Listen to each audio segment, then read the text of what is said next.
Creeps, cretins, madhouse maniacs. It's been a really fucking long time. It's been way too long. I'm Master Seth, your master of ceremonies. And I am Mistress Dandeli, your queen of creep. And this is going to be our first podcast in like 5 or 6 months, I think. It's true. And you know what's wonderful? It's a brand new year, and we are on top of it right now. January, brand new year. Finally. That's right. Here we are. We were very busy. Indeed. Indeed. Busy with all kinds of shit. Probably like most of you were too. I mean, the last couple of years have been kind of wild. So we're excited to be here with you now. Since the last time we talked to you, I think how bad was COVID when we did the Paganini horror episode? Oh, it's always like up or down, but I'm pretty sure that we thought we were almost done with it. Oh, and now yeah. It's coming back with a fucking vengeance. Oh, yeah. All that happened since the last time. Indeed. We did a pod. I don't know why we didn't do one. Well, there was just a lot of busyness. I myself was running witch camp and all kinds of other things. So, she was running a witch camp. Yeah, there was all kinds of busyness. But I think that we've got a snoring dog too. So if you hear snoring in the background, sometime we'll have to post pictures of Brewski, because that's all I hear while we're chatting is him snoring. Anyway. So tonight we're going to do the 1945 movie Dead of Night. I love it. We just got done watching it. I watched about half of it earlier today and then decided to watch it again with Mistress Dandeli, and we wanted to do we decided to do the podcast episode. Yeah, this is a wonderful film. It's a wonderful film. Basically, it's like the first horror anthology movie. And of course, horror anthology is a rich history. I mean, Creepshow being one of the pinnacles, Tales from the Dark Side, the movie. So many of the great Amicus movies. Of course, there's Tales from the Crypt and Vault of Horror. Horror, yeah. But there's Dr. Terror's House of Horrors. Yes. There's The House That Dripped Blood. There's Asylum. You can watch us host Asylum on our channel, as you can also do with The Uncanny. Which is also a wonderful, wonderful film. But I love horror anthologies. Me too. We share that love together. Yeah, no, I do too. This one is really special. It is special. It's very British. It is quite British. Oh yes, classic and wonderful. Every aspect of it. I mean, you were telling me a little bit about this earlier, and my first thought was, oh my God, that's way too close to home. I need to see it right now. The premise of it is wonderful, and it immediately struck me as something that I wanted to watch. Yeah. Because it rings a huge bell with me. The idea that this man comes in and, it's all like a dream. It is terribly mysterious, and it really reminds me of an Amicus movie. Yeah. I mean, it opens as obscurely as some of those Yes. Amicus movies open, you know? Absolutely. This guy's driving his car to this place. We don't know why. Yeah, we have no idea. He's driving to this place. It's beautiful. Stops his car. Yeah. Looks at this house. Goes to the house. They welcome him in. We don't know why. He seems dumbfounded completely. Yeah. And so he just starts looking around. Like you said, dumbfounded. Dumbfounded as if he has seen everything a million times. Which he soon admits to. Mm-hmm. Mm-hmm. He said, I've seen all this. Yeah. I dream all this shit. Yeah, see, that is why I wanted to see the film, because I myself have felt those things and had deja vus that lasted more than a few seconds and were quite like this. Yes. It's like this. And he had the look. He was like, what the fuck is happening here? Only, without the cursing and much more polite. It was 1945. Right. British 1945. They're not doing any cursing.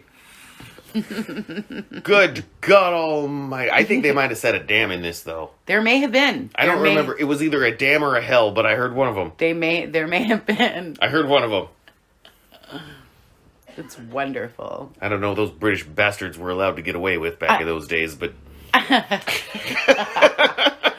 I love that it's I love that he comes into the house and it is quite like a play that I was in, which was an old, British play, one of the longest running mystery plays, The Mousetrap, and it has that feel to it as well. Okay. Like he just I've never walks seen in. The Mousetrap. There's a group of people, and each person ends up going through their tale. But yeah, I absolutely enjoyed every aspect of this, every story, everything. So much fun. So one thing I really appreciated about this is that it had a really good wraparound story. Yeah. I mean, there are anthologies that don't have a wraparound story, and that's fine. That's fine. I mean, some of the best ones, again, Creepshow, does not have a wraparound story. It kind of does, though. The first one doesn't. Not really. Doesn't it have sort of the wraparound with the kid and the... He's only at the beginning and end. He doesn't show up in between stories. I just always viewed him as kind of the wraparound story. Okay, technically that's a wraparound story. Right. Technically that's a wraparound story. Okay.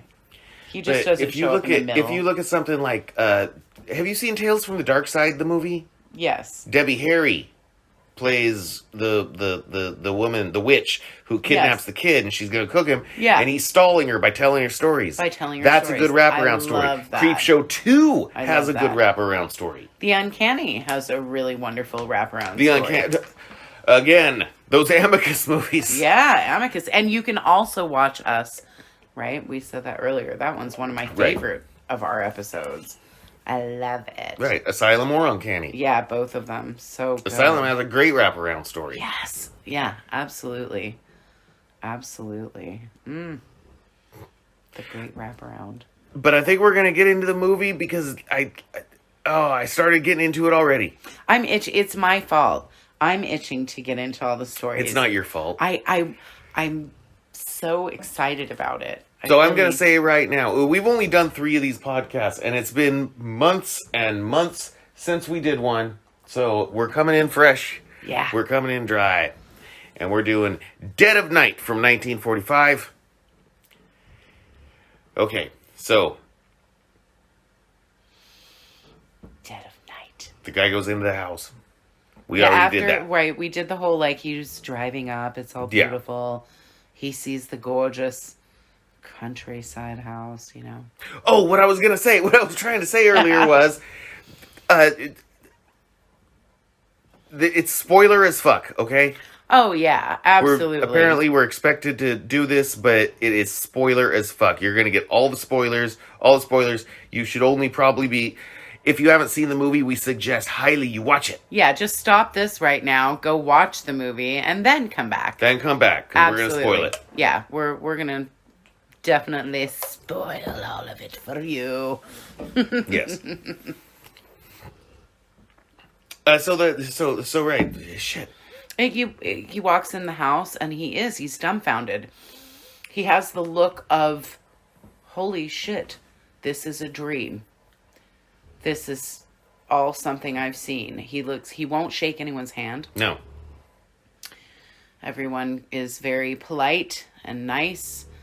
And he looks at each one of them like he's seen them all before. And He doesn't know why he's there. The only reason he knows he's there is because it's his recurring dream. Yeah.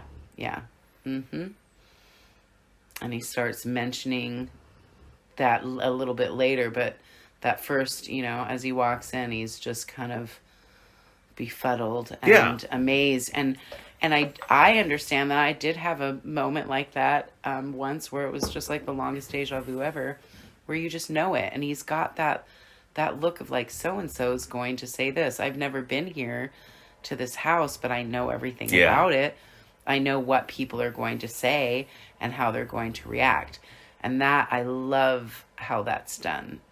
It got me right away. I was like, ooh, well done. He won't shake anyone's hand. He's just like, what the fuck is happening here? Oh, it's good.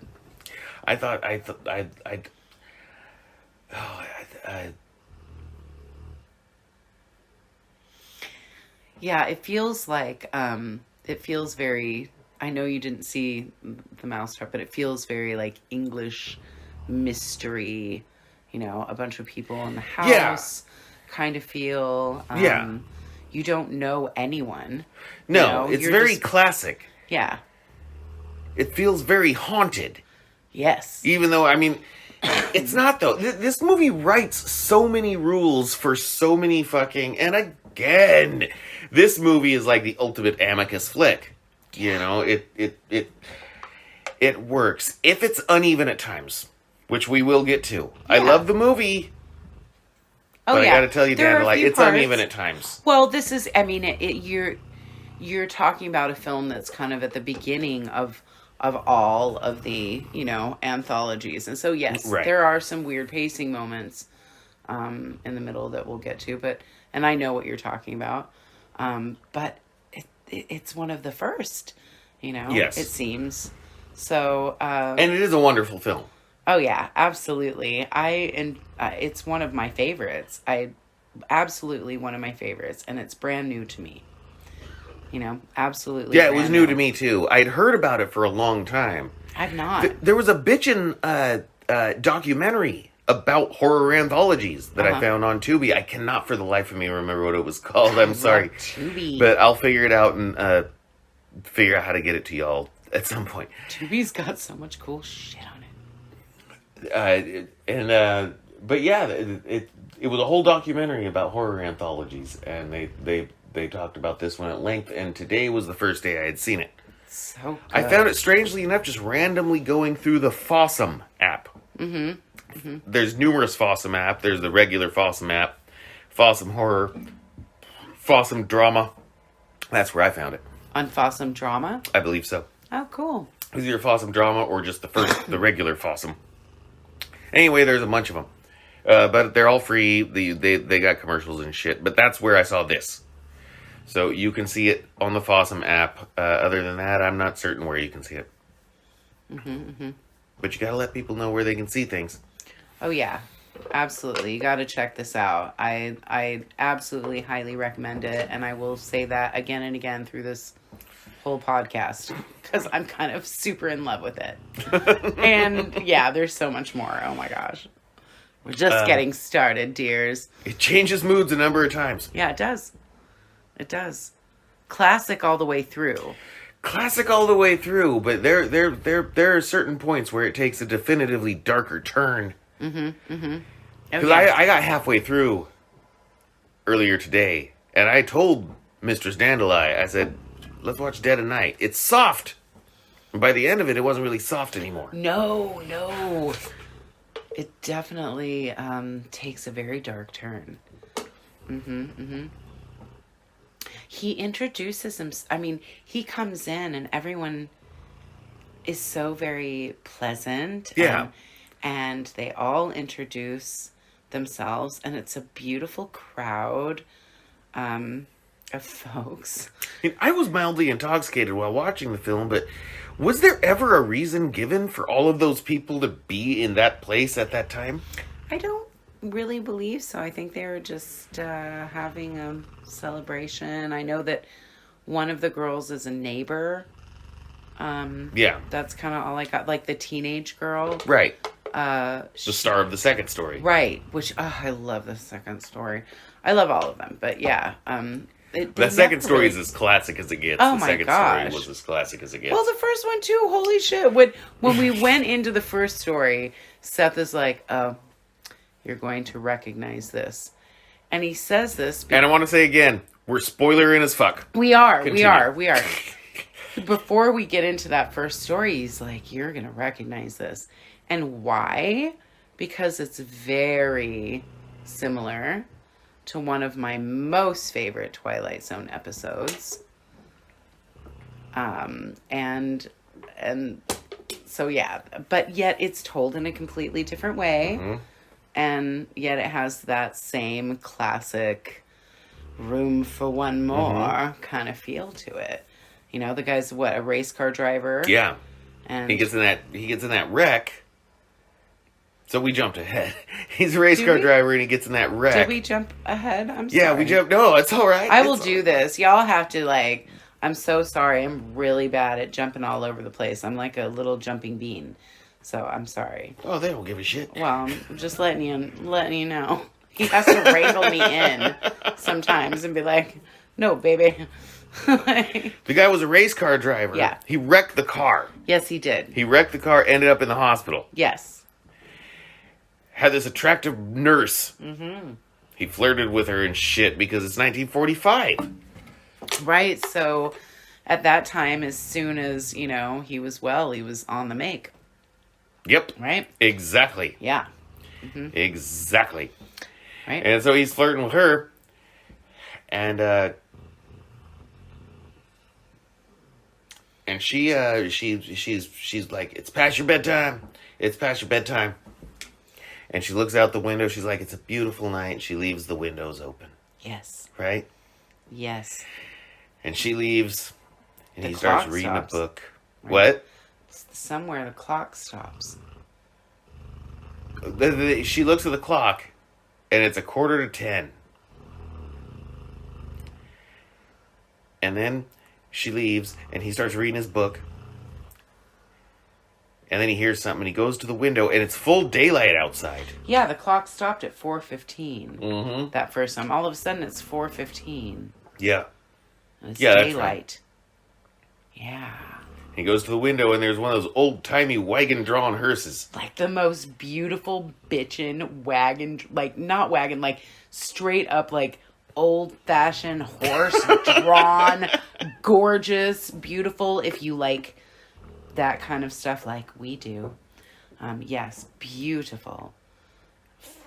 Funeral hearse. Horse-drawn hearse. Anyway, sorry.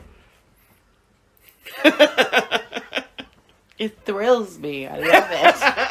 I love it. Someday when we're filthy rich, I will have a collection of different ancient, wonderful hearse, different hearses. I love them. I'm sorry I get so excited about it. It's part of my thing. Someday we shall have many. The whole fleet. A whole fleet of different years, of different kinds. And the one in this movie made my heart, do a pitter-patter thing. I was like, oh my God. Honey, I don't want to own a hearse company. What? Not right now. They're terribly busy. Oh, darling. So, anyway, he sees the beautiful, gorgeous, very Victorian-esque hearse outside, and the creepy guy looks up. Yeah. He says, just room for one inside, sir. Just room for one inside, sir. Indeed. And the guy's like, oh, fuck this, I'm going back to sleep. Mm-hmm. So he goes back to his bed, and he sees that it's 10:15. It's been 45 minutes. Mm-hmm. Yeah. That's neat. Yeah, it's only just a moment. But everything's different. Yeah. Then he goes to try and get on a train the next day. It was a bus. It was a bus. Yeah. Tries to get on the bus. Mm-hmm. He goes to get on the bus. And the bus driver. The bus driver is the hearse driver. Yeah, just like in the Twilight Zone. Just like in the Twilight Zone. The morgue woman who's room for one more, honey, is actually the stewardess on the plane.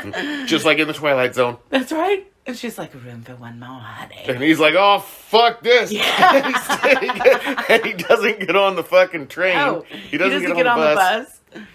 And it goes right off a fucking bridge. And it goes right off a bridge. Yeah.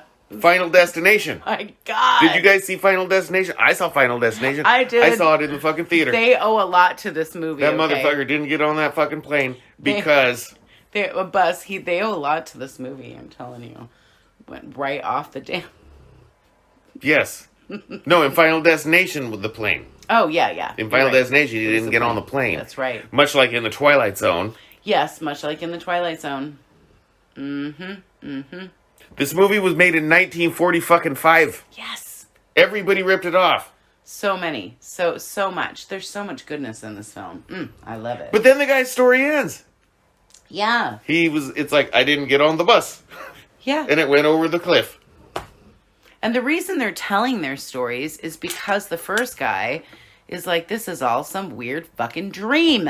This is strange, and I've dreamt this, and I know all of you, and I know you, and I know you, and it's because I've dreamt of all of you so many times before.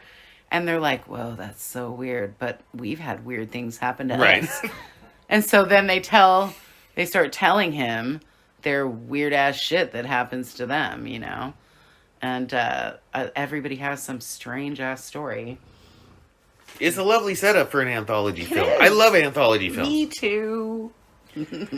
So anyway, he's like, that's my story. And there's the fucking psychiatrist, that goddamn psychiatrist. That motherfucking psychiatrist. Take down his name. I don't know, but he drove me absolutely bonkers. He bugged the shit out of me. Hell of a skeptic. And I absolutely loved how several people in the film stand up and are like, I don't actually give a shit about what you think, doctor.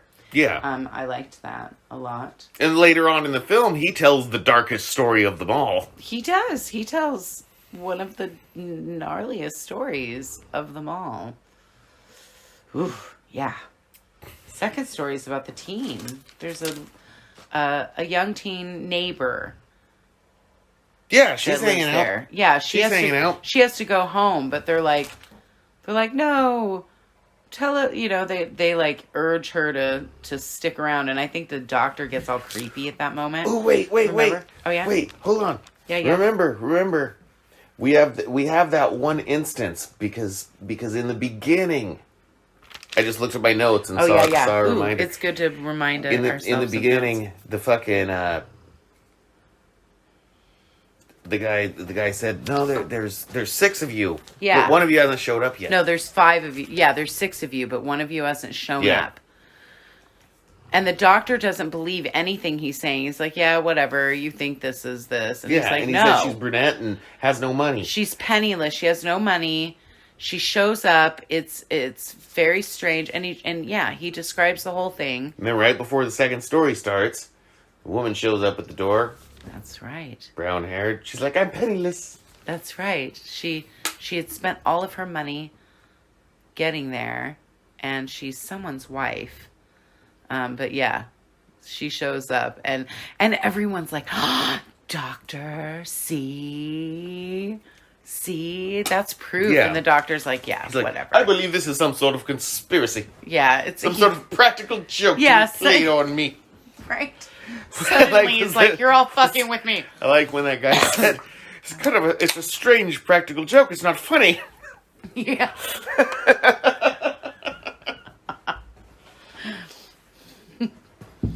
I liked all the different characters in it too.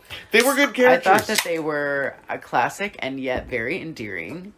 Some of them, and I liked. I love the look. I'm sorry. I will always love 40s movies, 40s fashion, 40s, 50s fashion, the hair, all of it. This is beautiful. Everything is beautiful. The set is beautiful. The costumes, the hair, everything is marvelously done. It's a wonderfully made film. Mm-hmm. It is. Okay, so our first story was pretty soft. Yeah. Pretty soft. You know, room for one more. Right. You know. And then he was like, I didn't get on the bus. He was fine. We talked about how the next person showed up. The doctor gave all his bullshit explanations. Oh yeah. And everyone there was like, in between every story, this doctor is like, you're full of shit. Mm-hmm. But this one. Yeah, he started to suspect there was a practical joke being played on him. He got all creepy with the teenager too. Like, she was about to leave. Mm-hmm. Her mom, ends up showing up. She was supposed to leave. And he's like, no, I want to know what you were about to say. And he gets all like kind of... Well, he's a scientist all the way through. Yeah, but there was a moment there where I was like, ew, creep. And, and she's like, okay, whatever. I'll tell my story. And I love her story. Her story's a good one. It's very picturesque. It's very classic. Old-timey. It just goes right into a Christmas costume party. And it's lovely. There's the Christmas tree in the background and all of the children in costumes. And it's just lovely. I love how that starts off. And they have a wonderful Christmas game of like a hide and seek game. They call it something. I can't remember what they call it. Yeah. But he describes it as a kind of hide and seek. Right. And she doesn't know the house. In this version, right. All the worse for you, he says. Yeah. All the worse for you. We both laughed at that. It's like, oh, okay. She's like, but I don't know this place. And he's like, okay, well, you're fucked. Sorry about your luck, bitch. But, yeah. She goes off. Don't say bitch. You sound like you're running for the Senate. Oh, my God. First of all... Oh, no. I'm sorry. That was... Let's really not get into that. We will have a lot to say about that, and I don't want to say that on this. No. There's no place for it. So, no. I'm sorry. Plus, I cuss all the time, and if you guys can't handle that, I'm fucking sorry. Too fucking bad. It's true. You know that. Well, I know. I know. That's true. Mr. Strandala is a cusser. And if she drinks any, she cusses even more. Goodness gracious. Cusses like one of them cuss beetles. Like a cuss beetle. Cuss you. Where were we now? Oh, the fucking Christmas party. That girl, Yeah, the girl's telling the story about the Christmas Christmas party.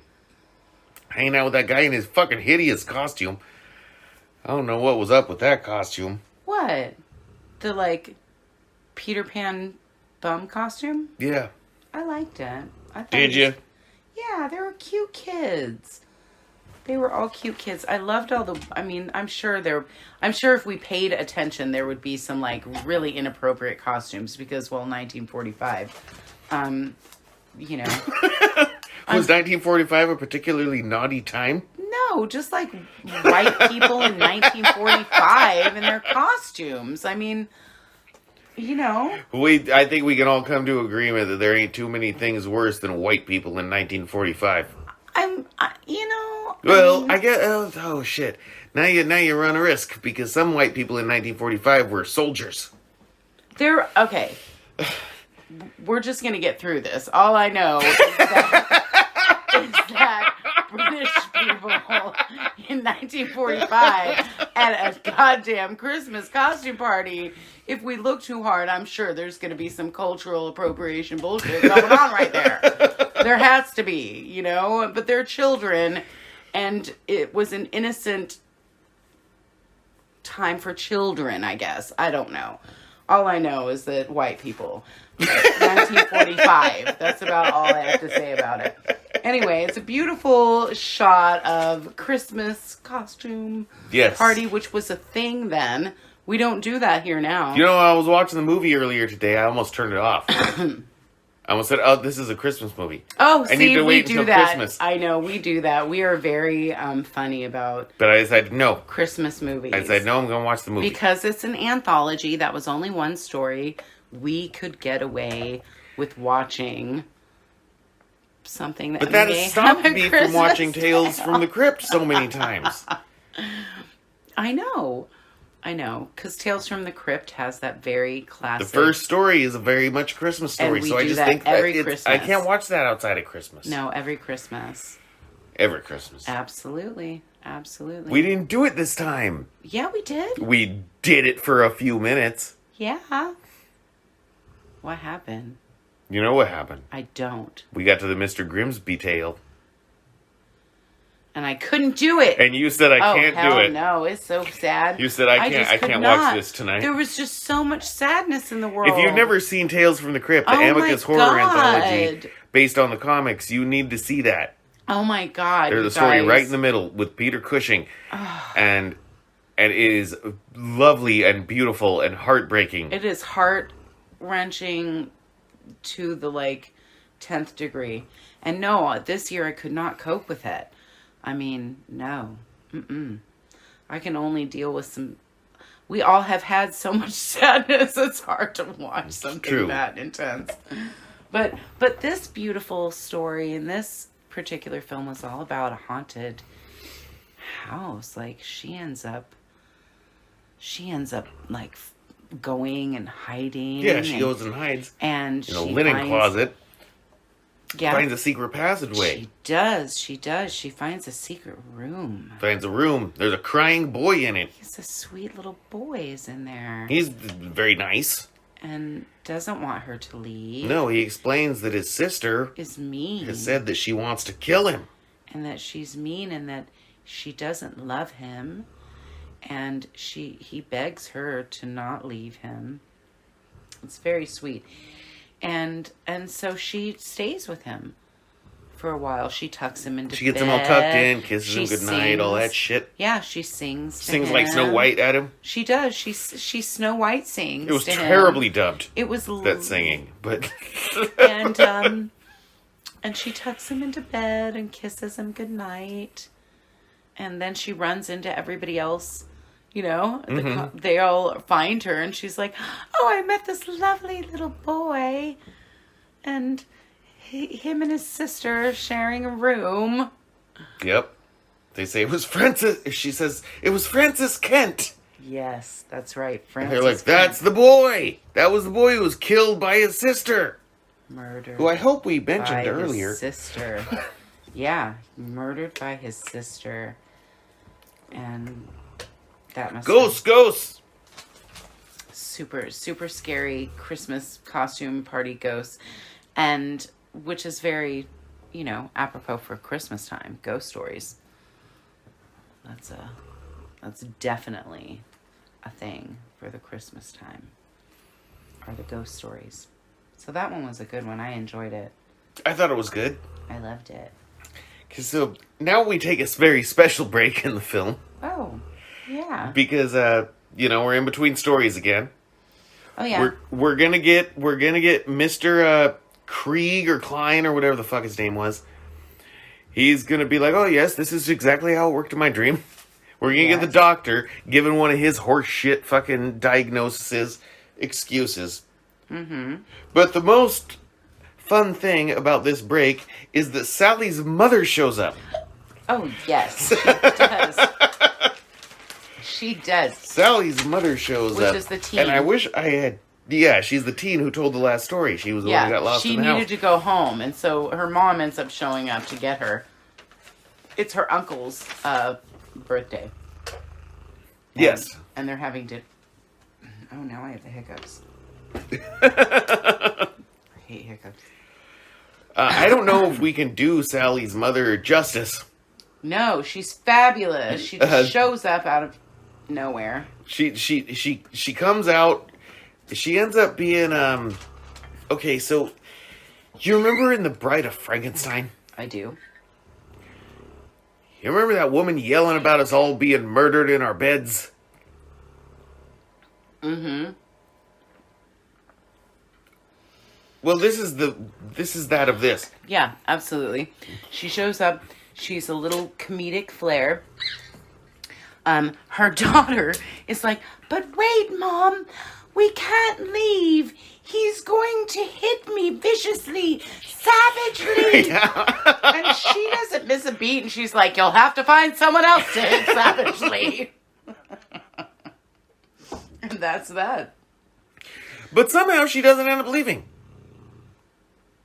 No, I think, didn't they go? No, she ends up staying. Oh, they all stay. That's weird. Are you sure? Yes, because later the film takes a darker turn. You're right. It does. It does. I'm sorry.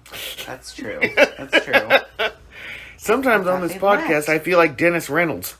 You stop it. I have to say things like that. Yes, they take a different turn. A dark turn. I like the third story quite a lot.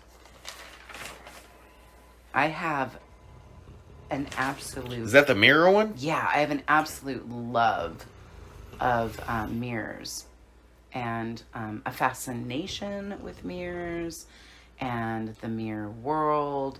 And mirrors used as portals. And haunted mirrors. And being able to scry into a mirror. I have a black mirror that I scry into. I am one of those people that once, if throughout history, if someone dies in the house, you cover your mirrors. I read Alice Through the Looking Glass so much when I was little. I love mirrors. I have little magic mirrors that I have all over the place. You know this. And so this particular story with the mirror, I really enjoyed a lot. It was creepier than shit. I like this one. It was creepy. This might have been my favorite one. Gosh, it's hard for me to say which is my favorite one. This may have been my favorite one. When it gets too. later in the film, there might be others in the... I need to think a little bit more about that. And here's the thing, the first 4 stories I saw twice. Because I watched it earlier today This is only my first time. And then started over with you. I only watched this once. And it's still kind of fresh. Right. But, yeah. Mm-hmm. The mirror. She's beautiful. This actress in this. She is a cute girl. Oh my gosh, she's so beautiful. Every hairdo. I told Seth, I was like, Master Seth, I want to do every hairdo that she has in this movie because they're all amazing and very quintessential 1940s hair. She's very stylish. And anyway, she's about to get married and she buys her lover, her sweetheart, her guy, her fiance, a mirror for his room. Drags it in there. It's all wrapped in goddamn fucking brown paper. Yeah, it gets delivered, and he's like, "What is this? Is it a kite? Is it a kite?" He asked if it's a kite. That line made me laugh, and I don't know why. Because it was shaped like a kite. It's very weird. It's like, what if you brought me a kite? Is it a kite? Would you have a workman drag that up the stairs? No, it's a mirror. Lovely mirror. It's a goddamn mirror. Mm-hmm. He asks her, did you get a portrait done of yourself? And she said, no, I thought you'd like looking at yourself. Yeah.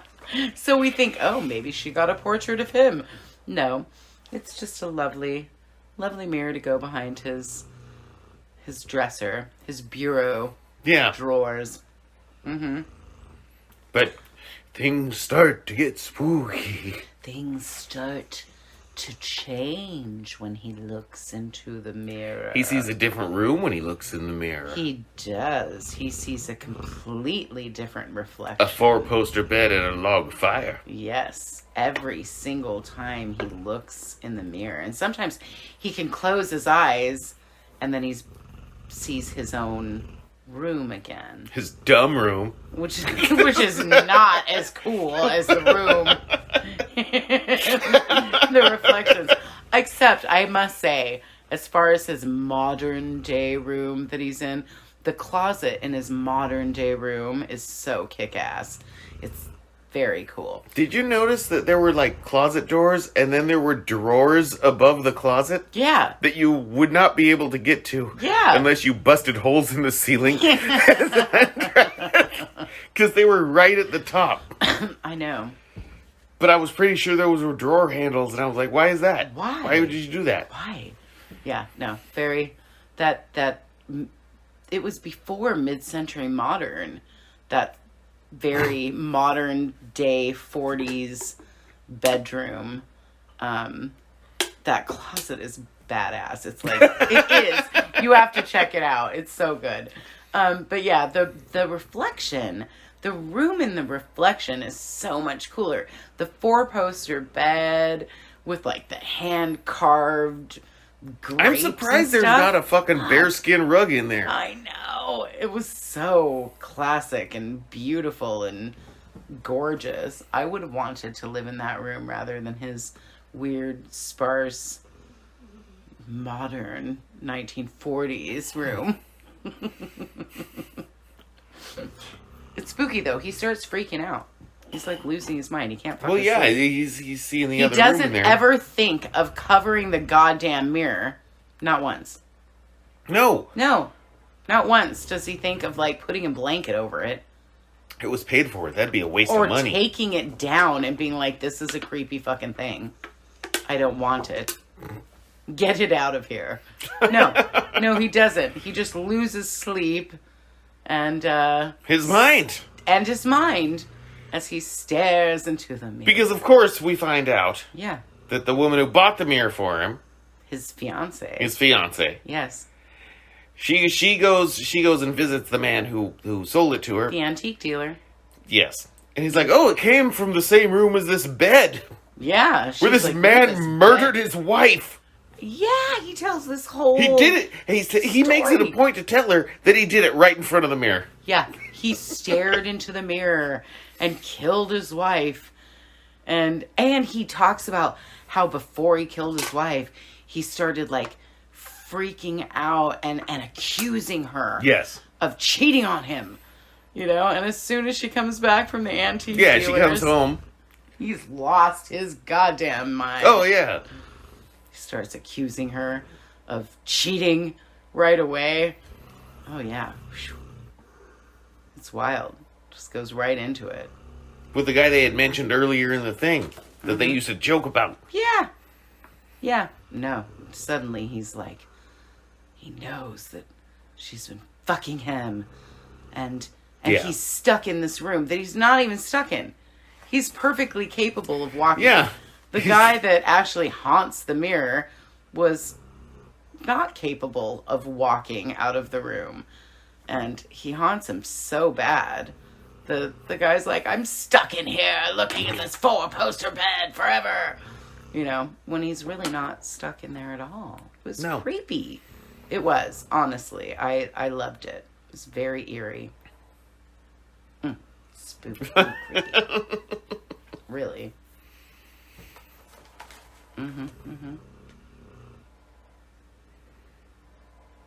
The mirror. Yeah, she ends up fucking breaking that shit.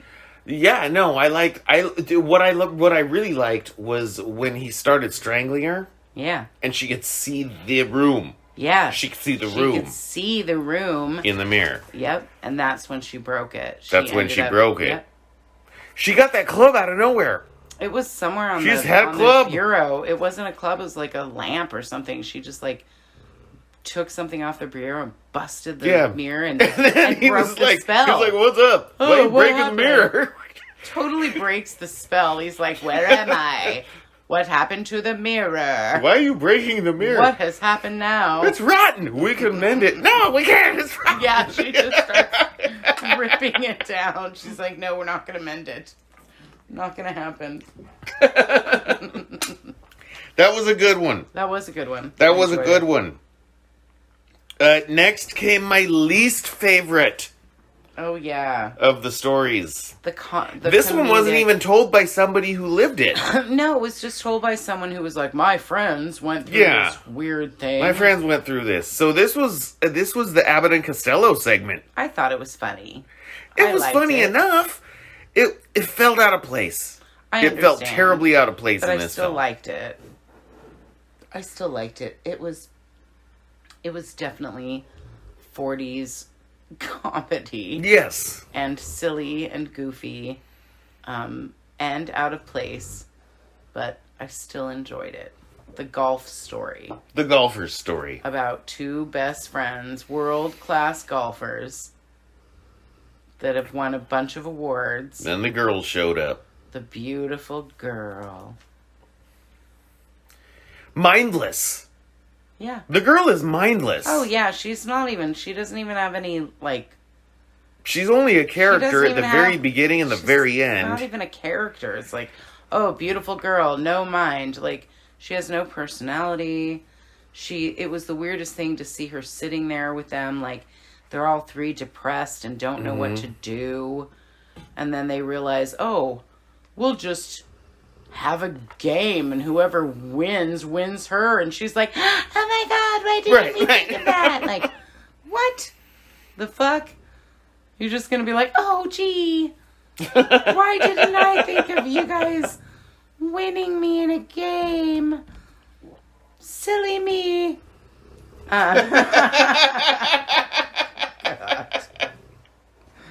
Rather ridiculous. Rather ridiculous. Yeah. That whole story is rather ridiculous. She's thrilled about it. They go out and play their golf game. Yeah. And the old guy wins. The older one of the two. Yeah, because he cheats. We don't know that yet. He cheats. We don't know that yet. No, we don't know that yet, but he cheats. Because Mistress Dandelion skips ahead. No, I love it. He wins, and the other guy is like, oh, shit. He just wanders into the fucking lake and drowns himself. Literally wanders into the lake on the golf course and just drowns himself. Mm-hmm. And at first you're like, oh, is that a joke? I mean, he's going to come out. It's just like funny. No. Oh, he drowned himself. He dies, and the other guy marries the girl. Yeah. Yeah. Yeah. Potter. The guy's name is Potter. That ends up drowning himself. And the woman doesn't give a goddamn rat's ass. She doesn't care at all.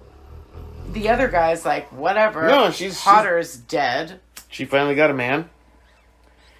So Potter starts haunting him. Fucking with his golf game. Oh, absolutely. Starts calling him a rat and a snake and a cheat. And for digging with his ball. Digging with his golf ball. And his club. And his club. Holds it back. Yep. Won't let him strike. It's seriously silly. Yes, indeed. Indeed he does. He fucks with that guy's golf game all over the place. And then he says... He demands. You better leave her. You gotta leave her and you gotta give up golf. Yeah, and the guy was like, I'll leave her. And then he was I'll like, leave her. And you gotta give up golf. And he was like, oh my God, my world is ending. How could you ever expect me to give up golf? He's like, alright, you ain't gotta give up golf. Yeah, he was like, I'll have no reason to live without golf. You know, it was a big deal. It was like the end of the world for him. Yeah. Yeah. The girl was nothing. The golf game. No, the girl is terribly unimportant in this story. Terribly unimportant to the story. He doesn't care about the girl. It's golf.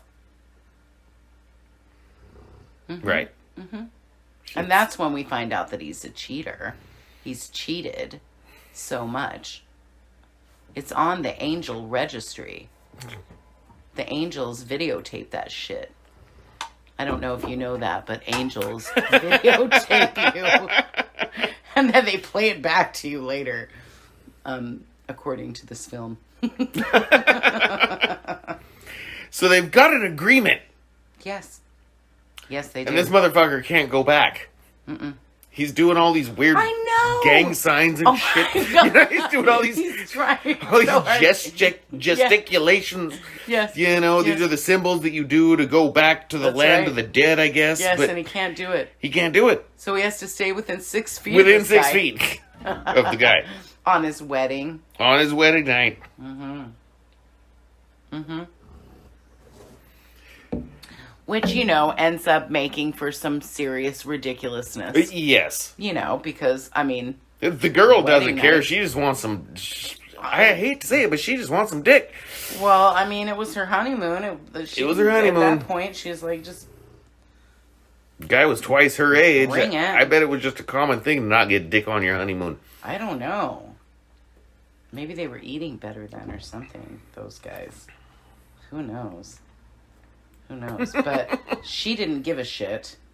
And what happens is the old man ends up trying to... He's frustrated and moving his hands around. Yeah, he's like, why haven't you tried this and that? Yeah, he does the right thing. And he disappears. Yeah. And so our ghost... goes in and gets him. He goes and fucks the wife. He gets it. He does. It was a fun story. It's silly. It was the worst story. I liked it. Nonetheless. I liked it fine, but... I do like that the wraparound story in the middle, that someone ends up saying something about having a skeleton and a ghost in everyone's cupboard. That was a good quote. I liked that. I feel like we all do. We all have a skeleton and a ghost in our cupboard. Some of us more than others. But I thought that was good. About you? What do you I thought it was. Yeah? Well, with the... Okay, so now we have the dummy story. Oh, the dummy story. This is the last... Isn't this the last man. official story? Yeah, I think so. Yeah. The Yeah. one where the doctor tells the story. The skeptical doctor. We haven't delved too much into it, but in between every story, that doctor is... Yeah, he's fucking constantly... with everybody. He is naysaying. Yeah. Nay. All over the place. He's like, no, He accuses them of playing tricks on him. Yeah, because he can't believe that, anything is mystical or magical at all. No. He won't do it. So he tells us a story that's like, well, I did have this one time that I worked with a case that was strange. It ends up being the best story of the bunch, probably. It does. Oh, we have to stop here, though, and say that the guy that shows up at the house tells these people that there are certain things that happen before his life turns into sheer horror. And one of the things is that the doctor's glasses will break. When the doctor's glasses break, something will happen that will bring on the worst horror in his life. And so we haven't seen that yet, but he tells us this just like he told us of, the beautiful brunette that was going to show up penniless. And that happened. And then we go into this, right? This next story. Yep. About a ventriloquist and his dummy, Hugo. Fucking Hugo. I know. What an asshole. Okay, I need a break. Let's go to commercial real quick. All right, let's go to commercial. Okay, we'll see you in a minute. We'll catch you soon. So at this point, the doctor, the skeptic, through the whole goddamn movie. Yeah, big skeptic. He's like, well, I've got one. I couldn't explain. Yeah, finally. He's like, And he starts telling his story. Yes. About the ventriloquist. Yes. Famous ventriloquist. Being questioned Hugo. for murdering somebody. That goddamn dummy Hugo. Mm-hmm. Goes into that flashback with that dummy Hugo.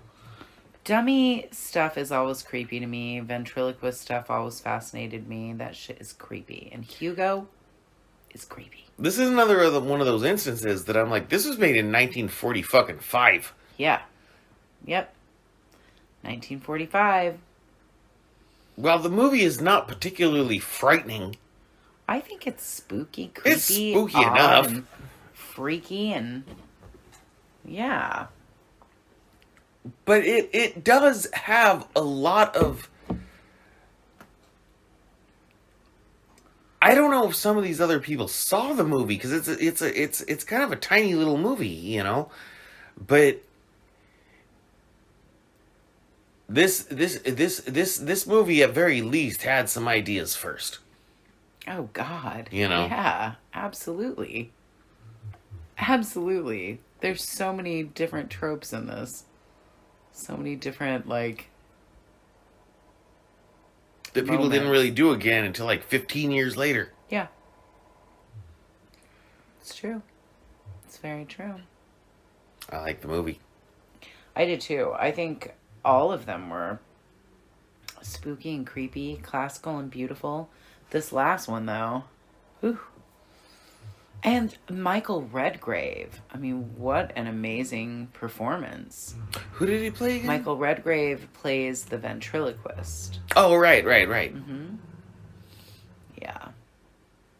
Who's He's just getting scared, shithouse drunk because losing his fucking mind.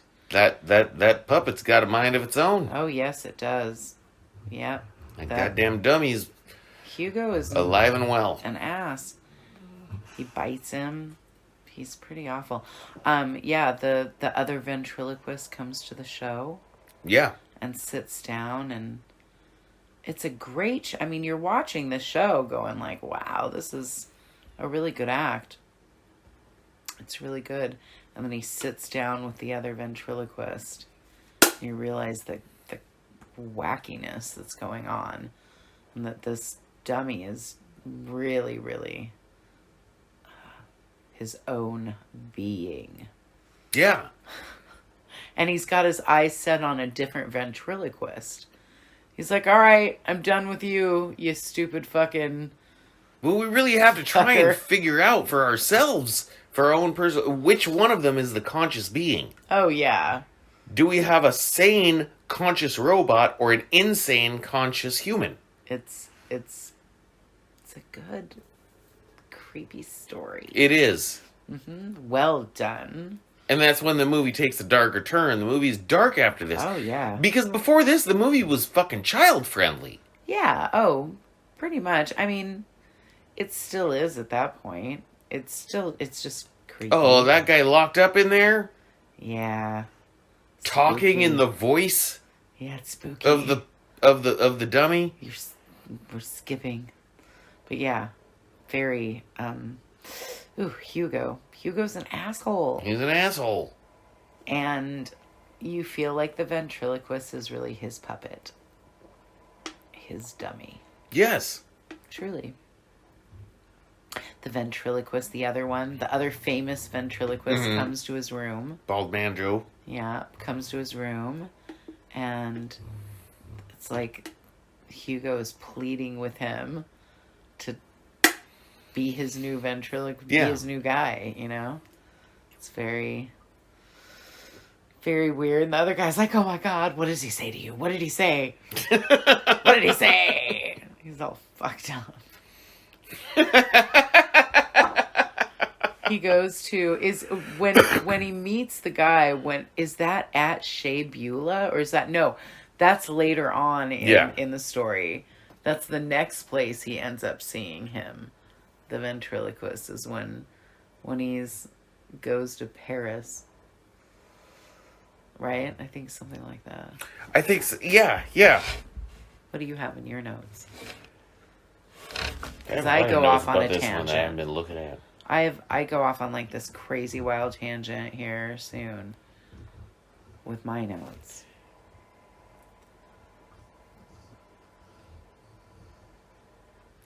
So the dummy disappeared from that guy's room.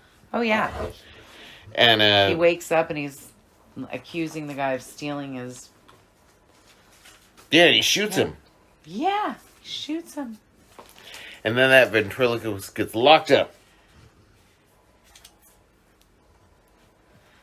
Yeah, but before he gets locked up, they go to Paris, to the beautiful club in Paris, right?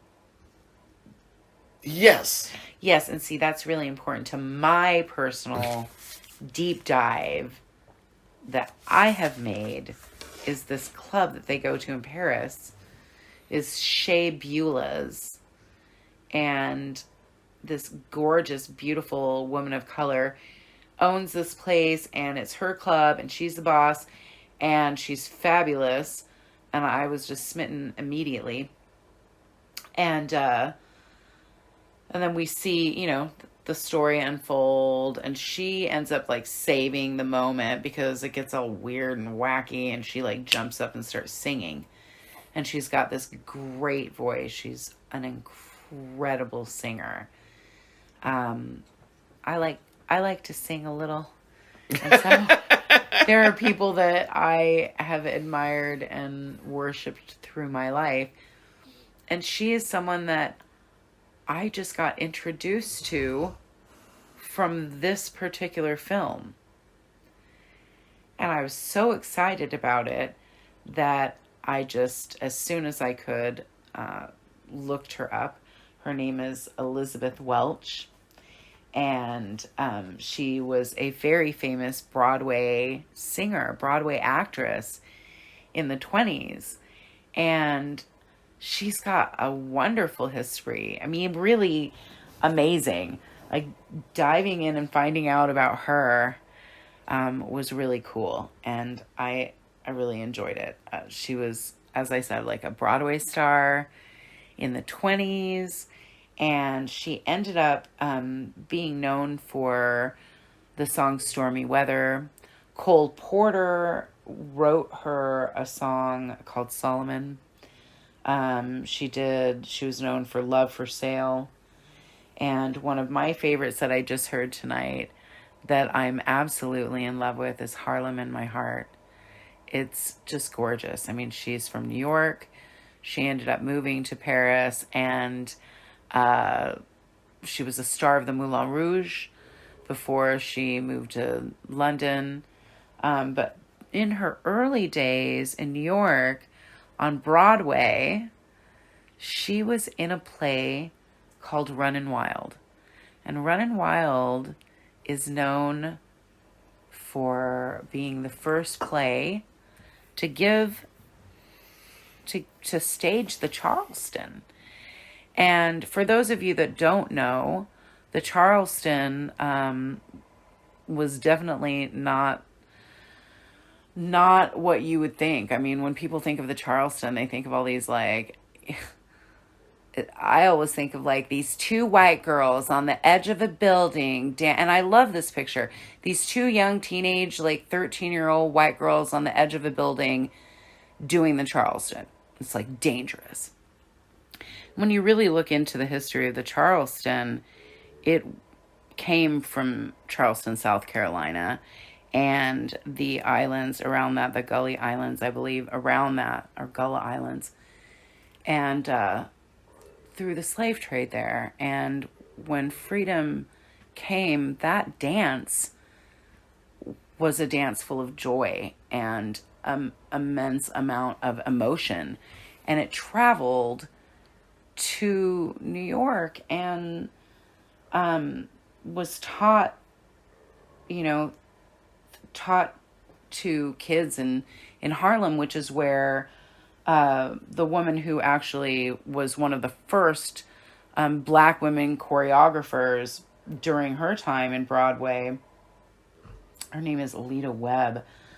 She was the first person to actually stage the Charleston. She learned it from these kids in this orphanage in Harlem, who had learned it from different folks from South Carolina.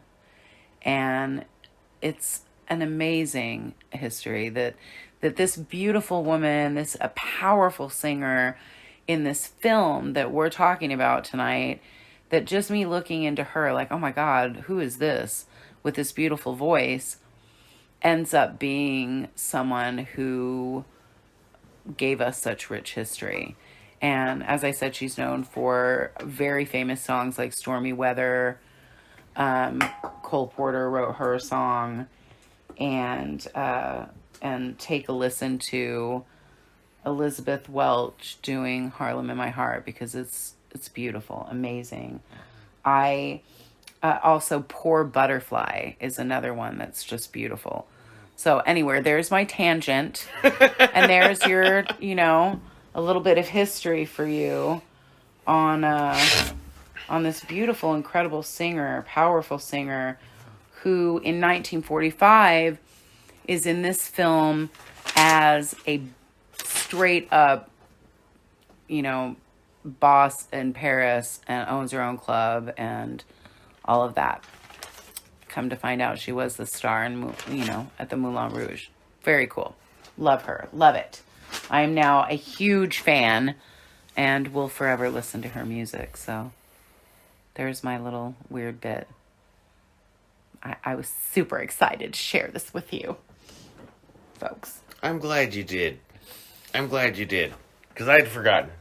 I was really happy. I was Glad like, you remembered before we got to the end. Shea Beulah, I was very intrigued. It's important to me when, when a woman of color is really presented in a powerful way. Yeah. It's important, especially in those early times. And to come to find out what kind of amazing, badass history she really has too. It's incredible. I love it. I do too. I'm a forever fan now. I am. So yeah, he ends up being locked up. He ends up making his way through everybody's stories. Yes, he does. So I was thinking about this when I was making a trip. Yes. Earlier. I was thinking about this. Yeah. I'm sorry, hold on. We just said the stories ended and no, he kills everybody. he strangles a woman. I don't think he kills everybody. He doesn't kill everybody, but he kills one person. Or he tries to. And then wakes up from a dream. Yeah. In which he's driving to the house. Right. Which means he's going to start the dream over again. No, we're talking about the ventriloquist. The ventriloquist gets locked up. We're still talking about the fourth story. We haven't finished this. No. Oh, Jesus Christ. Yeah.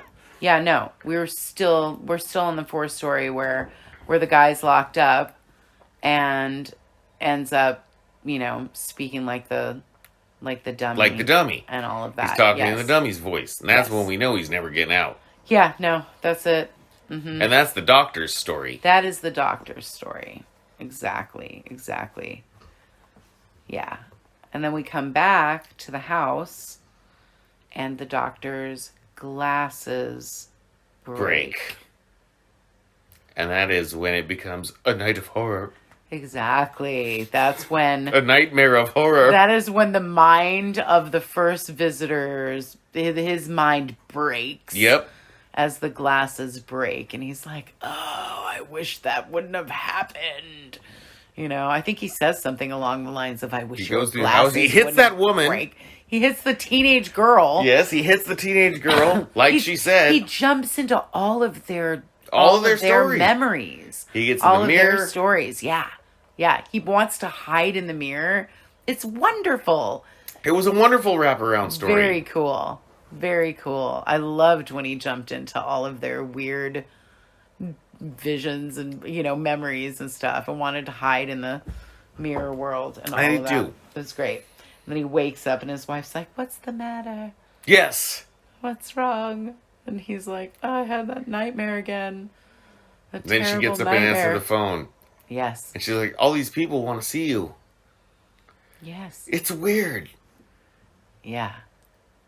Something about a real estate agent. Yeah, because he's a real estate agent. He's got to go look at this house. No, he's an architect. He's got to go look at this house in the country.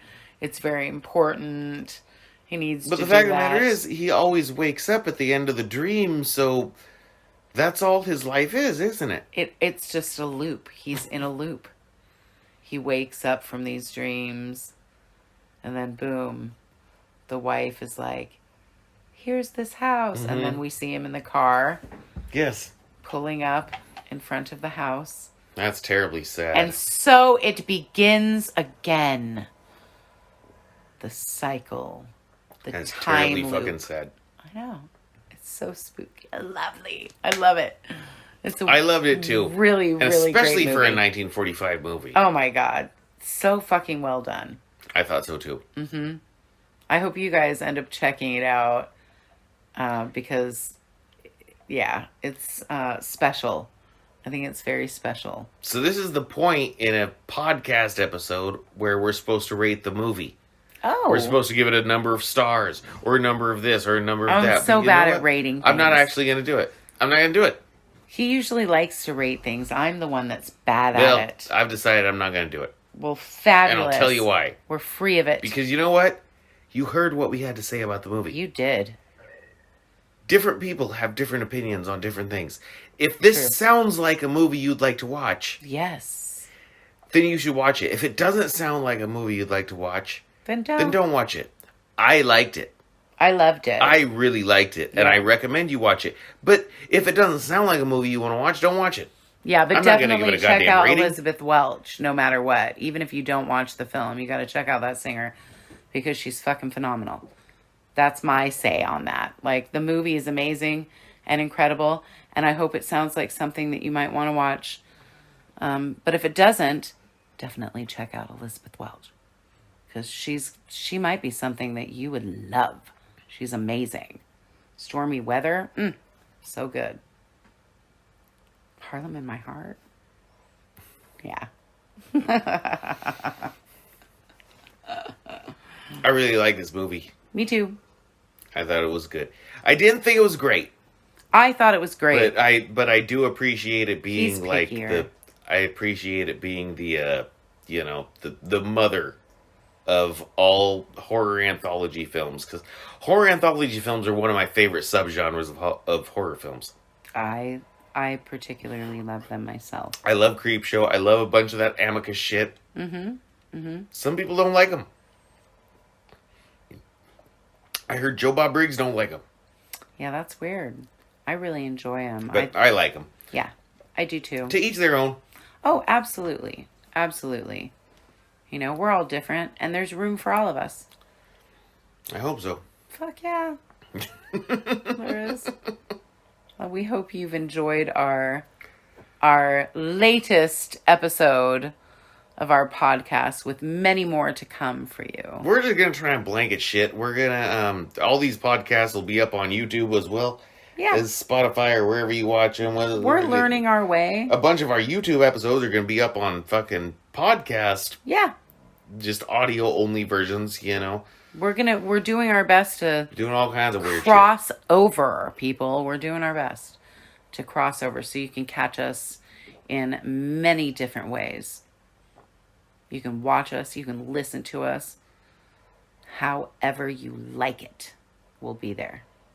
However you like it. In your nightmares. I like it. In your worst dreams. In your terrible nightmares. How you like it? How you like it? How you like it? And Mistress Dandeli, your queen of creep. I'm Master Seth, your master of ceremonies. So happy you've joined us. Until see next you time. in your night.